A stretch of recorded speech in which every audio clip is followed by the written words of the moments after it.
Excellency Dr. Mokan.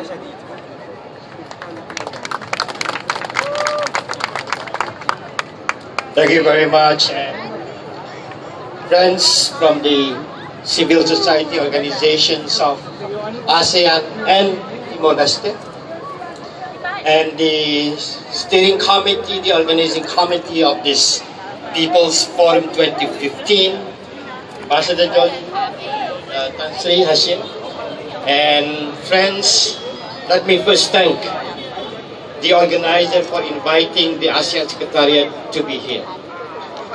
I am actually very encouraged to see this forum being one of the largest, the most colorful, and also energetic ASEAN people's meeting that we had.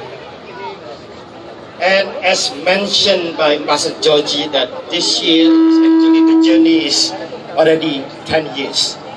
And I am again have to congratulate you for the journey and for the fact that this forum has transformed as a key platform to become a forum for the people and by the people.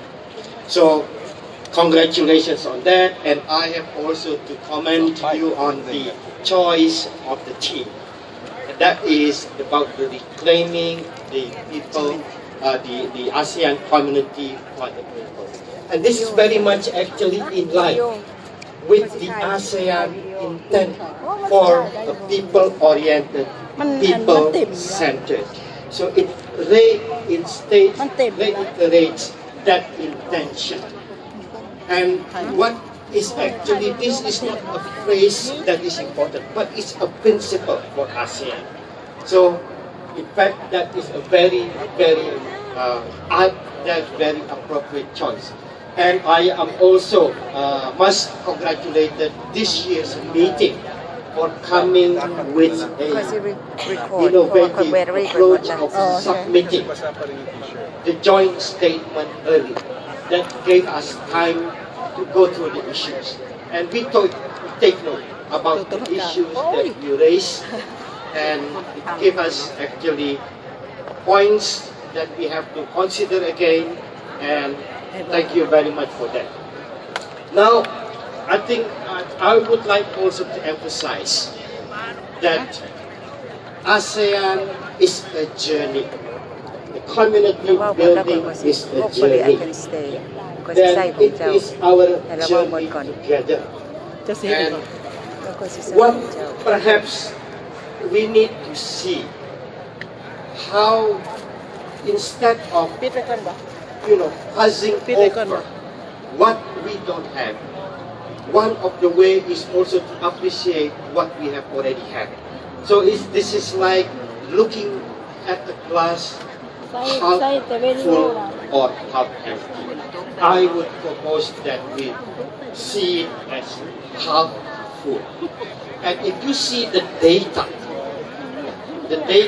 about the achievements is quite impressive. Out of the almost 1,000 action lines that we have in the community blueprint, the 3 community pillars, the ASEAN political security, economic, and social culture, is now about 88%. So we still have about 12% to catch up, and that's still a challenge for us.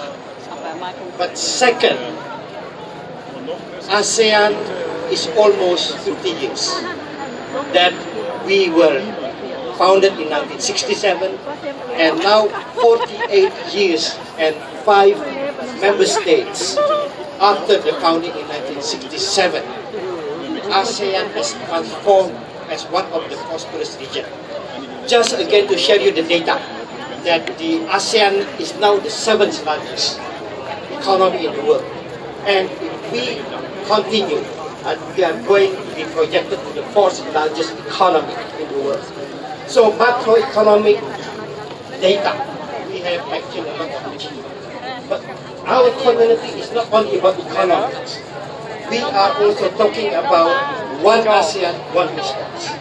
Look at the situation at the time of natural disaster, Haiyan, for example.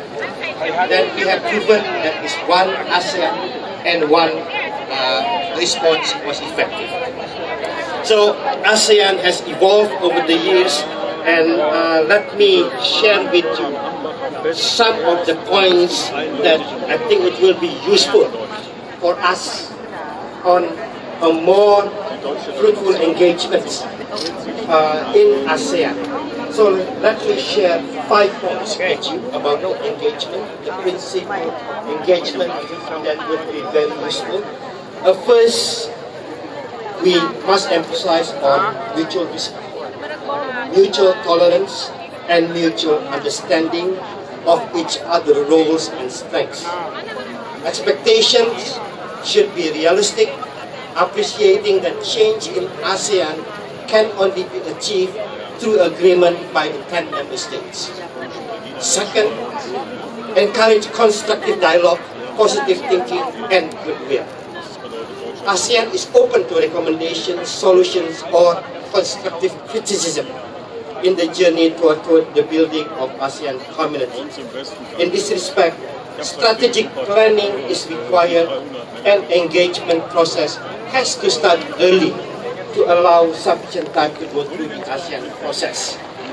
Third, appreciate and understand gradual incremental approach and rules-based and proceeding at comfortable pace for all parties concerned. Consensus might take time. Non-interference are fundamental principles of ASEAN. They should not be seen as deterrent, but rather as a mindset to ensure our engagement proceeds based on respect and equality. Fourth, work collaboratively towards the common interest of ASEAN, and lastly, ensure sincerity, solidarity, and non-confrontational dialogues between ASEAN and CSO. Let me close, friends, by bringing your attention to the ASEAN guidelines on the accreditation of civil society organizations. The guidelines exemplifies ASEAN's commitment to embrace CSO by enabling them to be accredited as entities associated with ASEAN. I encourage all regional CSOs that are present here to take a look at the accreditation procedures available at the ASEAN website. Let me close by congratulating you again, the organizers, and especially for your participation to each and every one. Thank you very much.